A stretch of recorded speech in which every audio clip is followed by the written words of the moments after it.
What's up, cher ami driver, aujourd'hui on s'attaque à un jeu de voiture. On va apprendre à faire des drifts, du tonneau et des spins. Préparez-vous pour Absolute Drift. Alors, Absolute Drift c'est un jeu d'arcade indé rempli de fun et de drift. Il est sorti en juillet 2015 et est développé par Fun Selector, qui d'ailleurs a sorti un autre titre relativement similaire, Art of Rally. C'est alors que pris d'une envie d'Eurobeat soudaine, je me lance à la découverte d'Absolute Drift. Le jeu est simple, pas de blabla, pas de long tuto barbant avec des mécaniques complexes, juste une voiture, des drifts et de l'Eurobeat. Vous pourrez vous lâcher pendant les 2 premières heures à juste s'amuser, faire du drift, des jumps et des petites manœuvres. Passé ce délai, on commence à regarder autour de soi pour trouver un objectif. C'est à ce moment-là que le jeu commence réellement. Vous serez donc lâché dans cet univers simpliste, qui, d'après ce que j'ai compris, est censé ressembler à la ville japonaise de Shibuya. On peut directement en venir au premier petit hic. En effet, le jeu est invariable. De A à Z, on fait presque la même chose, les décors sont presque tous les mêmes. En effet, pour ces derniers, je pense que la quasi-absence de couleur doit être accompagnée d'une certaine maîtrise artistique. La couleur représente l'un des principaux critères de beauté dans la contemplation. C'est pour ça que le choix d'enlever la couleur, ça doit pas être pris à la légère.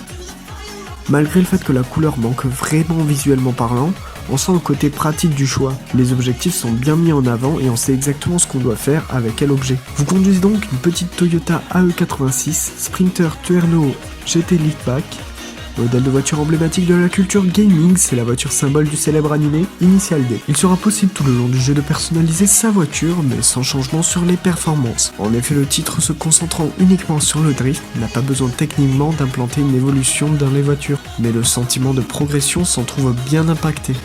En effet, il est bien dommage d'évoluer sans avancer. La progression est fade et je dirais même amère. Le jeu est plutôt maniable, même s'il faut un gros temps d'adaptation. J'ai l'impression que le poids de ma voiture est soit mal réparti, soit démesuré. Le jeu est très simple, il suffit de faire des missions sympathiques et ensuite on peut passer au niveau suivant. Il vous faudra au maximum vous munir d'une dizaine d'heures pour le finir, même si selon Elong2Beat, la moyenne est à 2,5.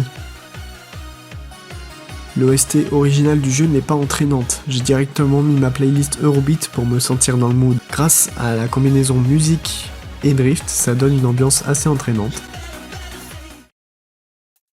Bref, Absolute Drift, petit jeu d'arcade indé qui, même s'il n'est pas très gâté par ses moyens de production, semble avoir laissé beaucoup de petites imprécisions qui ne trompent pas. Selon moi, le jeu, même s'il a de bonnes idées, a été mal fini.